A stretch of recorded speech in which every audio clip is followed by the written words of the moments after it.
most deadly weapons of all time are getting a makeover as modern technology puts a new spin on the ancient past. Chad Housenick leads the way, 1 part engineer and 2 parts mad scientist.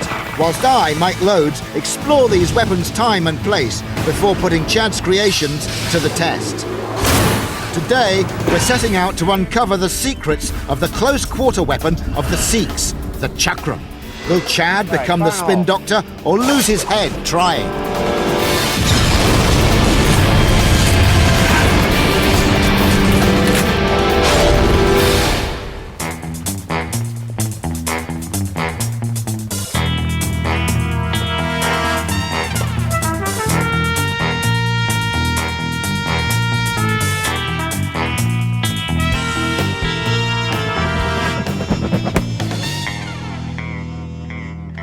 Good morning! Hey! Mike! How are you? You threw me for a loop there. Actually, sorry about that. I wouldn't have hit you, really. looks like you threw a loop at me. I have an odd job for you. I thought you were odd job. Well, that's kind of the idea, but I want you to build me a circular knife. Can I use circular logic? The secret of Odd Job's hat is this. It's called the Chakram, or the Chakra. Nifty. It's an ancient Indian weapon. Where's the handle? There's no handle. It's thrown like this, or... In fact, why don't you set me up some targets? Let me get out of these silly clothes. Oh, no, that's a good look for you. You think? You think it's a good look? You like it? Good.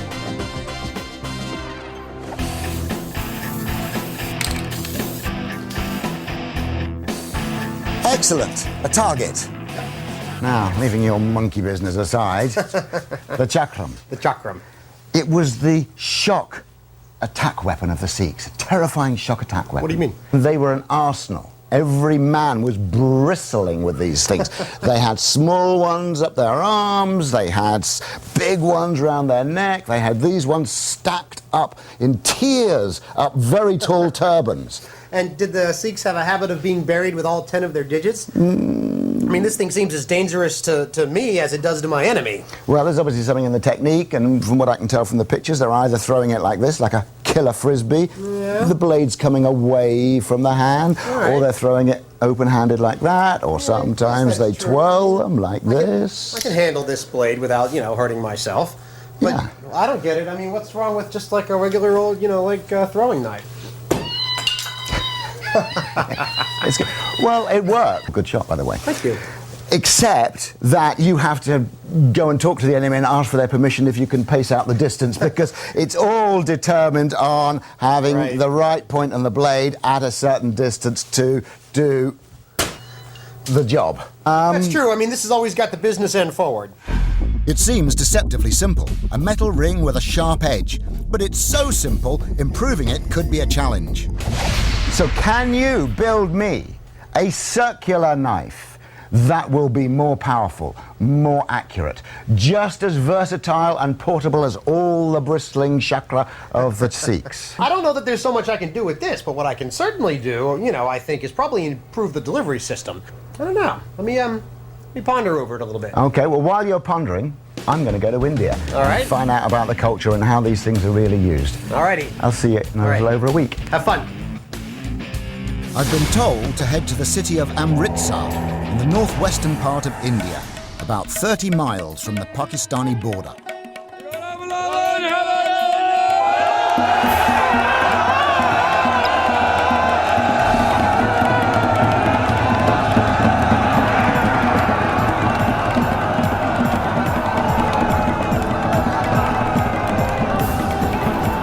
Here come the Akali Nihangs. They're in full battle cry. Terrifying warriors. They're bristling with weapons. But their signature weapon was this, the Chakram. It's a dangerous throwing weapon. And it isn't just thrown by warriors on foot. They also throw it from horseback when circling a block of infantry. Only when they get alongside can they throw them like that. Can you imagine them going round and round the enemy, circling the flank, turning around, hurling their chakras into them, causing absolute devastation? The Chakram wasn't only for extreme close quarters. It could be thrown a relatively long way. How long away, I wonder? bad for a first effort. So put a bit more into that. Oh, that wasn't even as good. One more. This is the one. That was at least a good straight throw.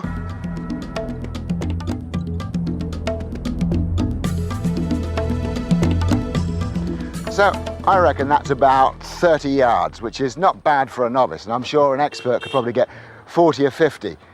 But range isn't the issue, Chad. Versatility is the issue. That's what you've got to crack.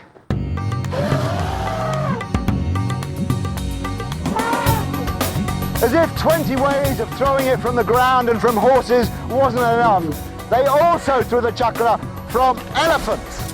They would hurl them down on their enemies. This is a devastating war machine, absolutely raining them down.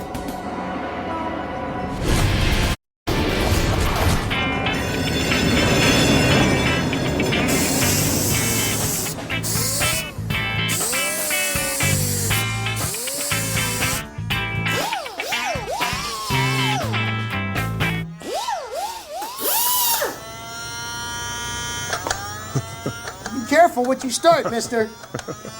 You might just have to finish it. I got some kind of weird message on my machine about some kind of Sikh throwing ring thing of death. Yes. What was that all about? I figured it had something to do with these toys, so I picked them up. Well, it's quite similar. This is a chakram. Aha. Okay, it's the flying, spinning razor blade of Sikh death. It's like that sort of like, last 10, 20, 30 yards, melee shock weapon. I see. As Mr. Loads describes it's like a frisbee. Well, it's like a flying, spinning frisbee razor blade of death. So it's like a throwing ring. So let's go fling something. All right, Tim, let me show you the problem I was having the other day with these things rolling. And it seemed to do it with everything. Rings, dinner plates, silver pagodas, grinder discs. Well, I noticed you were doing it with these things. Yeah, give those a shot. Yeah, when I was shooting these, they were kind of falling over to one side. Yeah, they're just, yeah. Now what happens when you throw those? Well, it's the same thing. It's like what happens is it starts to tip and then it banks. It like rolls over and then it... Yeah. No matter what kind of disc I throw, it rolls off to the side. Every single time. I don't know. Anyways, there's something going on here that I haven't got a clue. I think we got to go to the BPOR research lab.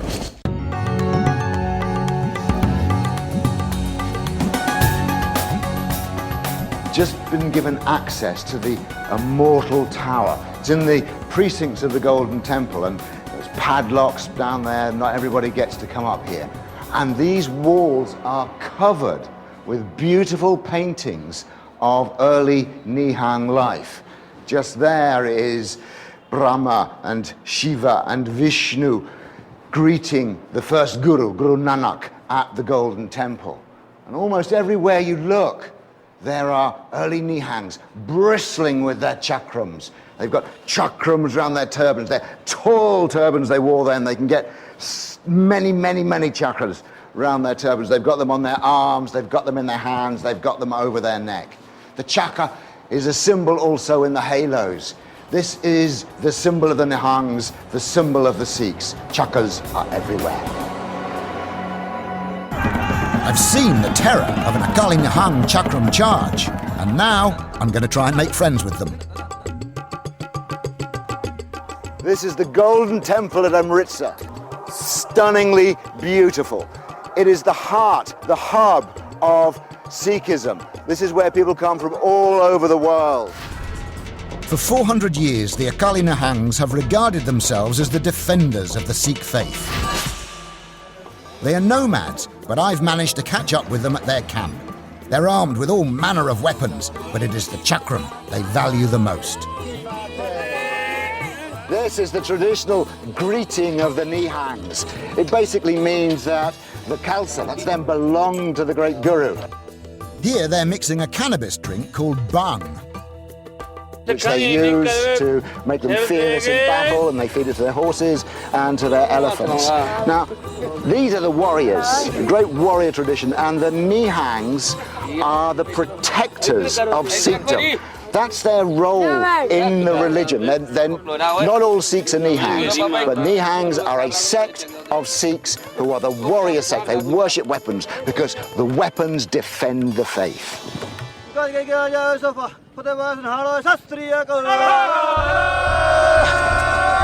So here comes Nihang infantry. You can see they're coming in single file. All I've got is this bunch of melons. Very difficult to shoot at that small file. Now they're spreading out into formation. Any minute now they're going to start attacking me. They're bowling their chakra on their arms, swinging them in.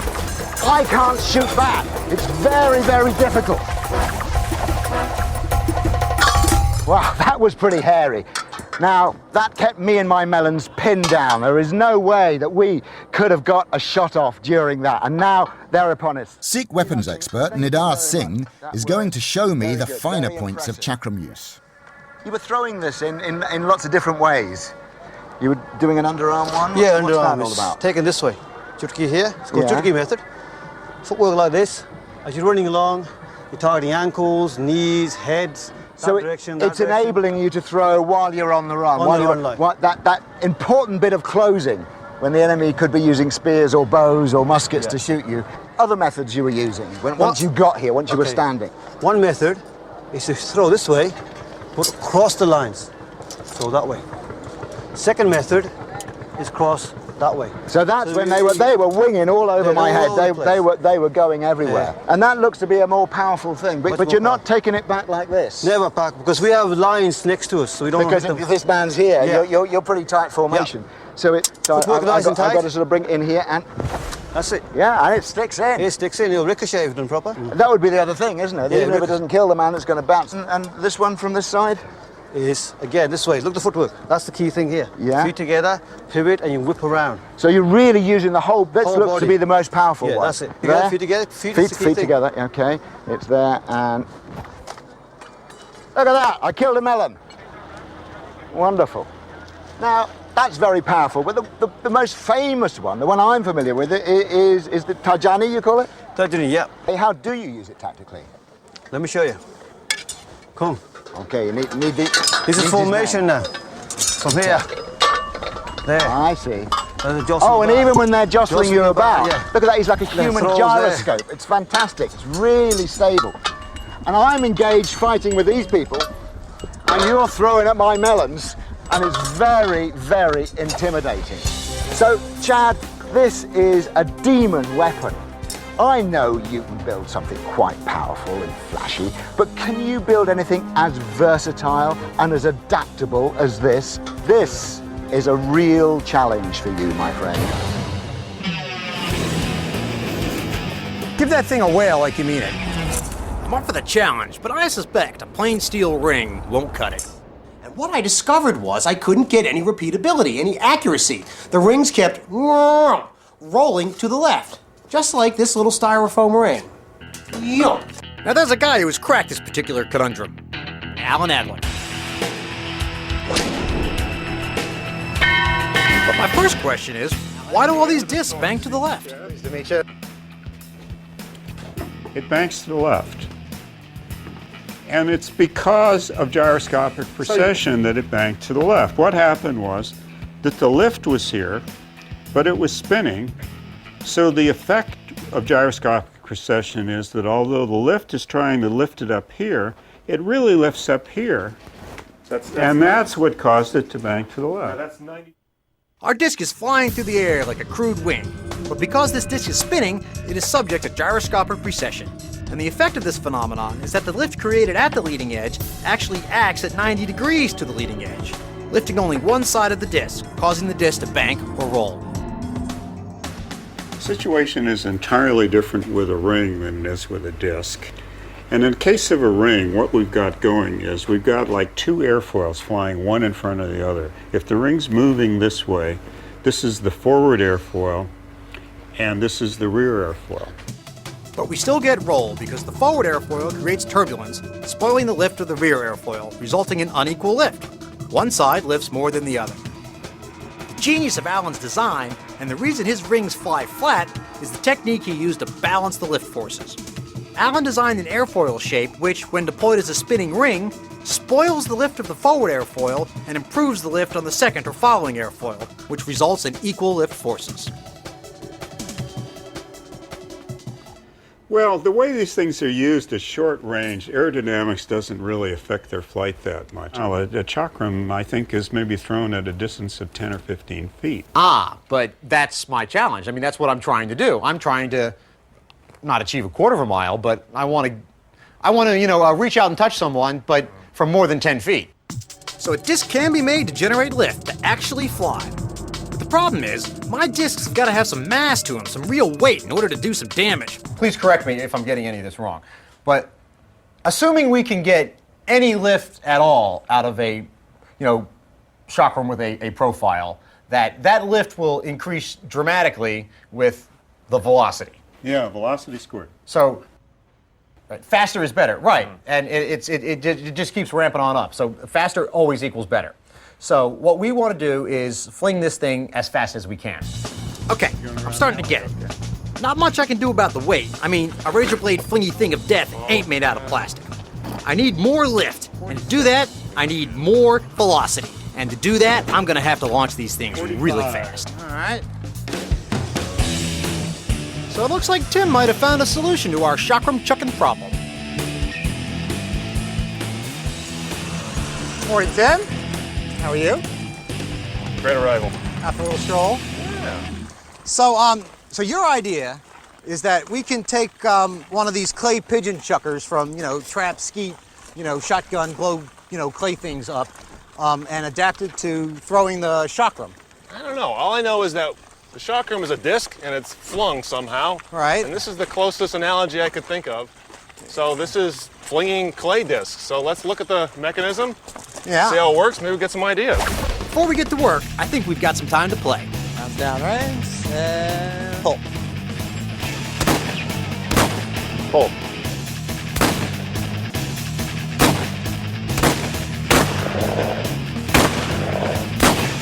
Am I keeping score?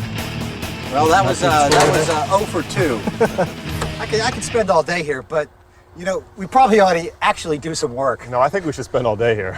I think you're right, but all right, let's do 5 minutes actually figuring out how this chucker thing works, and then we'll come shoot. Yeah, some we'll more. come back to this. All right, that cool? Take 5. Absolutely. That's what I didn't understand about obviously the pigeons, right? Correct. Are they're spinning very rapidly. That's what stabilizes them, just like our Chakram. But I didn't understand what set up that rotation. Can we fire it up and cycle it a couple times? Absolutely. The machine doesn't just fling the clays forward. It imparts that all-important spin to stabilize them in flight. It works by a spring-loaded arm projecting the clays forward, but the arm has a rubber coating that grips the clay pigeons as they're being flung. It's the friction between the arm and the clay targets that causes it to spin as it's being flung forward. All right, fire in a hole. Oh, I like it. The rate of fire is fairly impressive. Look at this, Tim. There's a pivot on the side, so this whole assembly can do this. Yeah. So I guess that's so you can get the hooky wookies. Oh, I like the hole. All right. So there's only one hole. So it feeds them evenly. Yeah, it's like a coin counting machine. Now, let's see what kind of rate of... That is pretty fast. Did you bring your credit card? I think we're done. And look, Did you bring the ratchet straps to put this on your back? I did. It's already mobile. It's got a little trailer hitch on it. All right, box it up. Box it up, we're done. Wash it up. You'll take it. Cool, this is great. I'll just take the skeet shooter and modify it to fling Chakrams. Okay, just one more. I can't leave without hitting at least one.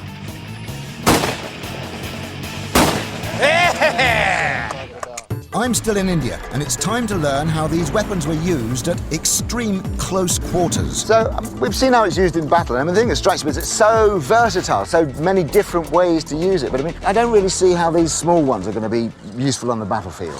You'll be surprised, Mike. Yeah? Centuries, guards, we take them out with them. Okay. Let me show you. Okay.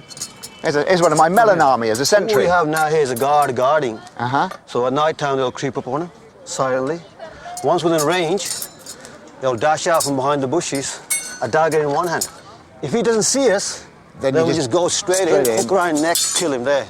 If, problem is, when he sees us, and that's when we stick it in there, then we go straight in, bang, snap, whatever.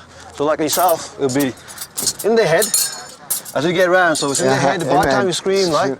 You go here, cut your vocal cords, take your neck here, snap your neck, and right through your throat hard. That's good. So that's used as a handheld weapon as well? Handheld weapon. I mean, these... Now that's a different throw you were using there, yes, isn't it? definitely. Was it something like this? Yeah. It's there, and it's there. That's it, go straight. I'll give you a good. dagger. You like a dagger. So you go And then, yeah, so having surprised him, then I can come in and then I can really finish it off.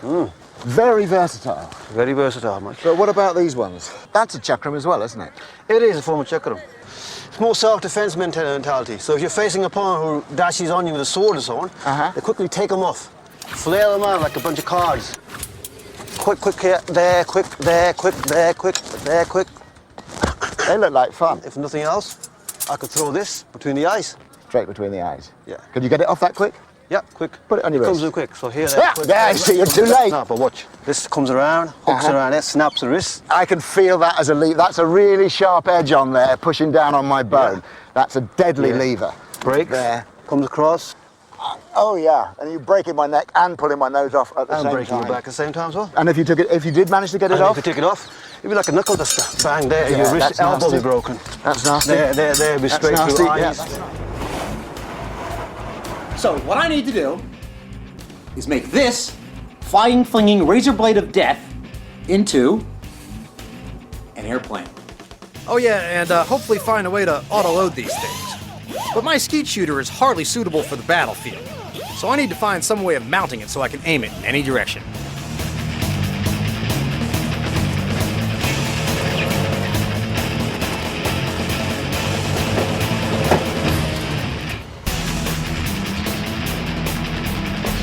I'm going to fabricate a mount from this old trailer axle. It's time to transform this pigeon launcher into a bona fide Chakram chucking gun.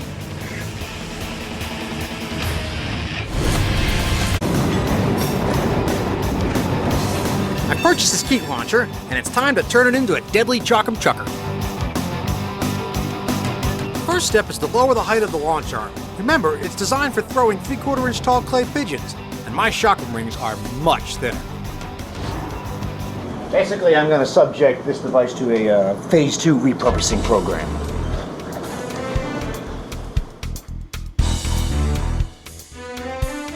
I've come here to Patiala, which is the capital of one of the old Sikh kingdoms founded by the Nihang.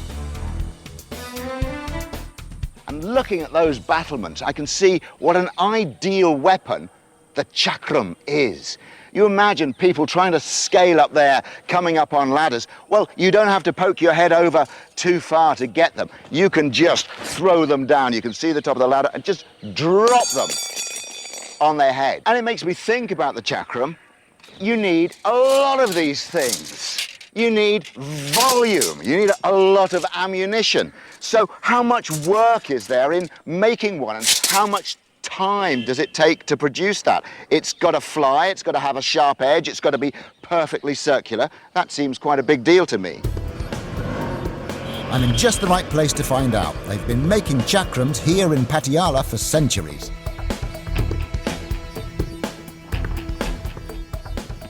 So I'm here with Harinder Singh, and he's showing me how to make a chakram. Now, his family have been doing this since the 16th century. It's a traditional craft handed down through the generations. He's heated this billet up in the furnace here and gradually curving it round. Miss Akadir? Okay, so I'm going to have a go at this. What, Badir? Okay. Yeah, he said I'm very good. Now, we obviously put that back in the furnace again.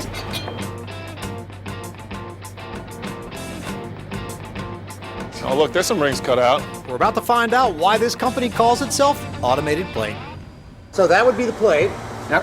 And that would be the automated. The automation, yes. And we specialize pretty much just in laser cutting.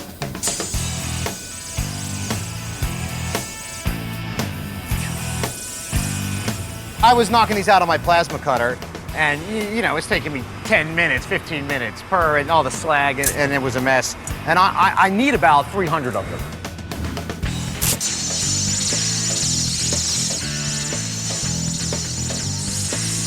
Man, that is quick. In seconds, we've cut out a couple dozen rings.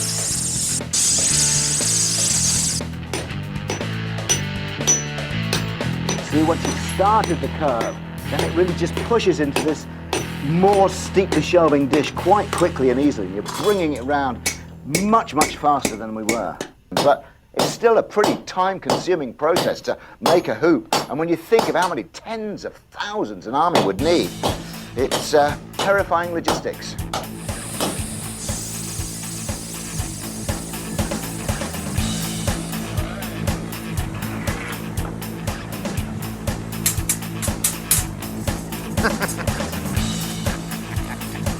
I love it. That's the way to make a chakram. Very nice, Jim. Very nice. Now that's what I'm talking about. One more place to go. I've got my chakram rings cut, and now for the airfoil to help these puppies fly. What about profiling? Can you form, you know, profiles? Chad, I can't do this for you, but this is what I can do. Ah, I see what you got. Makes a little cone out of it. Plain flat rings don't develop any lift, and we need lift. There's no need for a complex profile like Allen's or Roby's. I think a basic airfoil or wing shape should do the trick. Nice. Yeah, let's knock out a couple of these. We'll see how these work. And they look like they stack nicely, so they'll feed. Yeah. Well, cool. That's gonna work. There you go. Chris, thank you so much. Thank you. That's really great. I appreciate you knocking these out so This has fast. saved us a lot of time and energy. So we've got our almost perfect circle. All that has to happen is it needs to be joined. Aha! So he's going to use brass to fuse it together round the join. So he's just putting that into the fire. Man, in just a few hours, we've made a couple hundred chakrams. But today's not over yet. We've still got some time to build. Gotta turn this puppy into a chatified, deadly chakram delivery device. So this is the chucker in the process of being obfuscated. It works in this direction. This is the bottom. And this is the plate that goes on there. So what I need to do is figure out how I'm going to mount the pillow blocks onto the plate in such a way that they don't interfere with the operation of the apparatus. My chucker mount will be fabricated from this old axle. I need to pan, tilt, aim, fire, kill! Here's 1, 2, 3. Okay, so this is the heavy base plate which will mount in the back of vehicle X. And here's the rim that you and I wrestled the tire off of yesterday. And this rim will get welded to the base plate.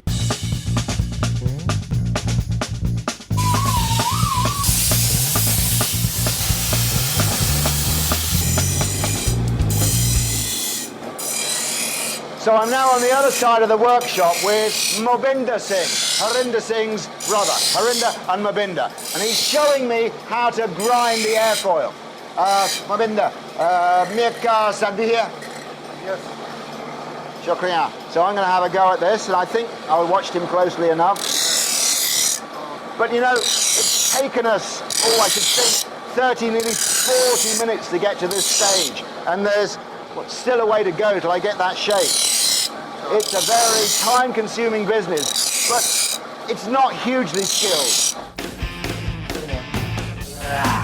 Loads of joy. Feels like a burden has been lifted off my shoulders. Sweet and dandy. It's a bit, I don't want to crush it too much. Okay. All right, so now we've got pivot and we've got tilt. Pan, tilt. All right, boom, bang, done, next, out of here. All in favor? Yep. The ayes have it.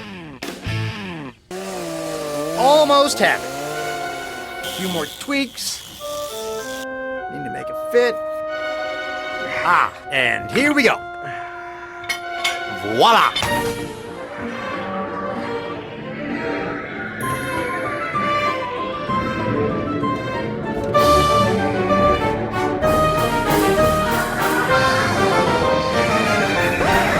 Man.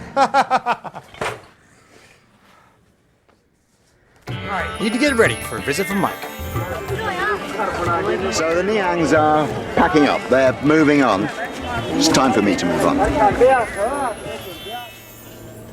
Hey, good morning. Good morning, Mike. How are you? I'm good. How was your trip? It was good. It was wonderful. Warmer than here. Yeah. What are you doing? Well, I keep polishing it and the genie keeps not coming out. India. We're not doing Arabia. Arabian Nights. Wrong show. Maybe that's why it's not working. That's why it's not working. What do you got? What have you done? Well, You've done I have stuff. a veritable plethora of Objets de Razor. Razor. Yeah. Sort of. Kind of. Yeah. Yeah. Okay. I've actually found these smaller ones to work better. With my mechanized system, these seem to work the best. And you'll notice that I did grind a little bit of a profile in there, and it gives it sort of an airfoil shape, which actually helps the lift, which improves my range. So Well, we can... this is most unexpected, because I expect you to go with bigger, heavier, chunkier, more power. Often I do. So you have a machine for this, which you're going to get the power with? Well, force equals mass times acceleration. So you can either have mass with a bigger ring or more acceleration, more velocity. And I do. And it is right here. It looks wonderful. How does it work? I don't know. I haven't quite figured that out yet. It's good to sit on and sing around. It is. It's a lot of fun. And it, I get you. Yep. So, magazine. So I can load up to about 100 of these. Which saves you having a very tall turbine. Indeed. Here is a 12-volt motor, right? It's a gear motor, so it spins really slowly. And when I turn it on, it brings this around, and this is now spring-loaded under incredibly high spring tension. And when I push the trigger, it releases the mechanism, allowing the arm to fling around. And ka-fling! And I got a pretty significant rate of fire, as you can see. You really have. That's like they use shooting the clays for skeet shooting. Exactly. I modified it maybe a little. And in case it gets dark outside, I can always hit you with the headlights. I usually have to find my own light. Now you can find me. That's great. Now, that is wonderful. Very Chad. But how are you going to run around the battlefield with that on your back? Oh, I have an elephant out back. Oh, you do? I'm not even going to ask. Okay. So you think you've got the mobility, you think you've got the versatility, that you can do any range, get around the battlefield. I can guarantee I've got some mobility. Well, you have 48 hours to finish your tweaks and polishes. I am going to go and set up a course. I will see you on the testing field. I'll see you there, only without my bells. Take care. Take care, Mike. Have a good day. All right. Need to make sure this thing works. First time, every time. Gotta meet that challenge. All right, so we've got our trusty high-speed camera up here ready to go, and we're about to get its lens dirty again with some melons. And what else you got for me, Tim? We got a bag of tricks. A bag We'll of see, tricks. But don't try this at home, children. Or adults either, for that matter. Because remember, we've got combined 1 year of experience, which keeps us safe. All right, ready to go. All right, are you loaded? Okay, exactly where I want to be. Fire in the hole. Wow. So much for my pins. Well, that's fun. Let's do that again. Good. Okay. Sorry. Trying to have some fun? Wait, you're doing it off. Yeah. I'm doing Fine, well. you do it. I want to watch. Okay. 3, 2, 1.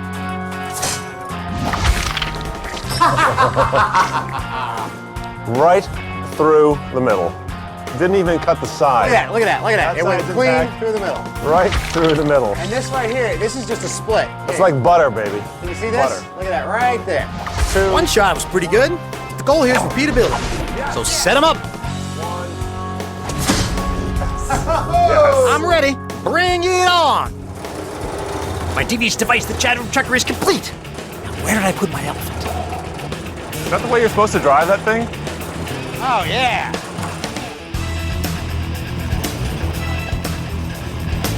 That's good. Probably about right.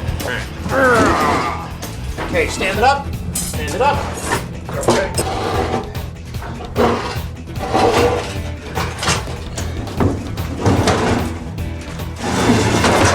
Brilliant. Just for safety, I'm going to take a load strap, a ratchet strap, and I'm going to strap the bed down to the chassis. In other words, I'm going to deactivate the dump. This is already cantilevered past the hinge point, which is about here. And I don't want it dumping me, so safety first.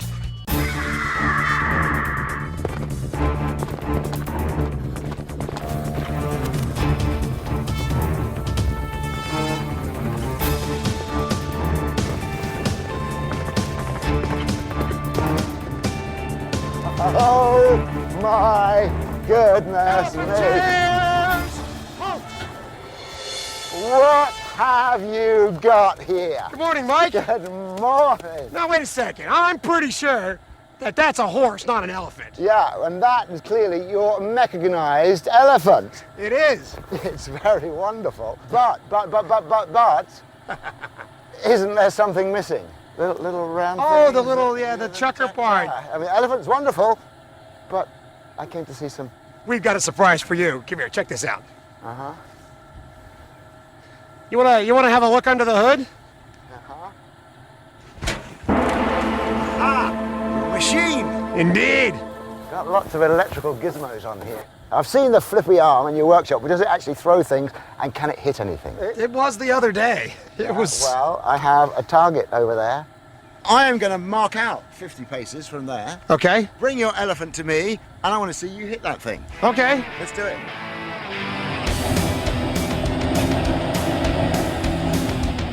Come on! It's getting a good bit colder out here while you're feeding your elephant or whatever you're doing to it.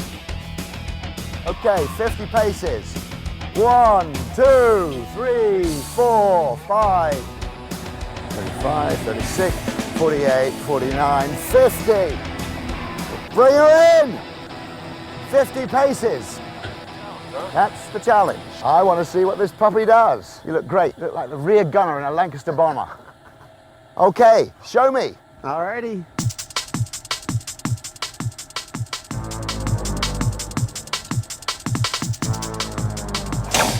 Whoa! Spot on for range. Yeah. Just need to curl that in. I'm impressed. Thank you. All right, I got it dialed in now. Oh, yes. Yeah, and another one. That is a seriously impressive machine. And another one. This is relentless. Yes! There we go. Enough. That is absolutely fantastic. I mean, I asked you to build me a Chakram that was better. It's got that range easily. You've got much more range than you would ever need on a battlefield with this sort of weapon. Right. But it's consistent. It is. Once you get it sort of locked off, it's just like thunk, thunk, thunk. And that is so intimidating, and that's its job. It's an intimidating weapon to keep the enemy pinned down, and you've got that going at them. So really, mission accomplished. This is a superlative machine. Thank you. A fantastic Chakram chucker. That's what we call it. We call it the chucker. There you go. Now, when I was at the workshop with you, you said it was going to be mobile, and clearly it is very mobile on a battlefield, but I thought I need to really test how mobile and how quickly can you range into targets on the move, so I have designed a little course. Oh, yeah? I'm going to go around it on the horse, Okay. and I want to see if you can beat my time and beat my score. We'll follow you on the horse and meet you at the course. See you in a minute. Elephant chairs! Advance! I've set up a variety of different targets, balloons, melons and mannequins. The real challenge is not only going to be accuracy, but also manoeuvring through this forested terrain at battle speed. I'm pretty confident that my horse will be able to manage it, but I'm not sure about Chad's elephant.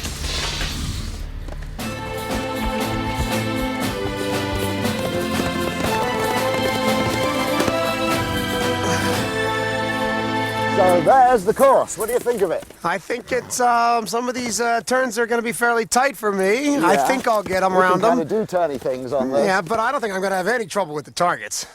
Well, obviously, it's a test of accuracy. It's not a test of gator versus horse. But what I want to see is I want to see how quickly you can range and aim under battlefield conditions. So time is a factor. Okay. So I'm going to ride it on the horse first. I'm going to try and push through and try my luck at hitting. Yep. But that time will be your benchmark. Okay. So you'll get some credits for the extra hits you get, but I'm not going to tell you what they are. So you have got to make a judgment of how much you dare pause. A tactical decision. A tactical decision. I love tactical and decisions. You won't know. So, got a watch?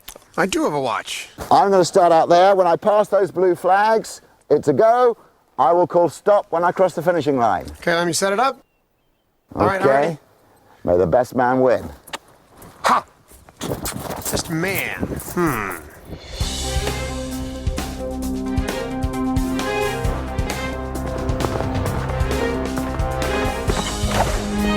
One. Oh, just missed. Yes! Hey! One. Nice shot! Good girl, get up.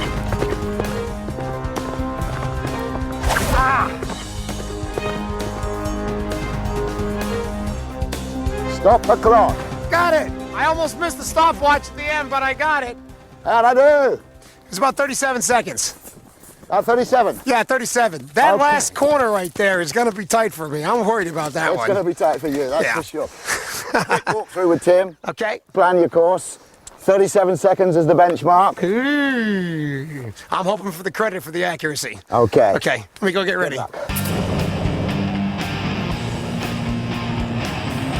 Go for it, floor it. Through the gate. Go. Oh! I'm good. Go. The whole thing's falling apart. A major seating malfunction. He's hanging in there. Hey, swing! Just go it. Here we go, round again. Things are not looking good for Chad. He seems to be losing control of his machine. Whoa, it's getting out there. Hurry on, oh! And is really struggling to complete the course. I got it. This is a lot slower than my time, I have to say. I see him. There we go. Get it up, all right. Next one, dead ahead. And missed that one. This isn't going well, and my machine can't handle this terrain. The whole thing is falling apart. Differential lock, Tim. Differential lock. Go.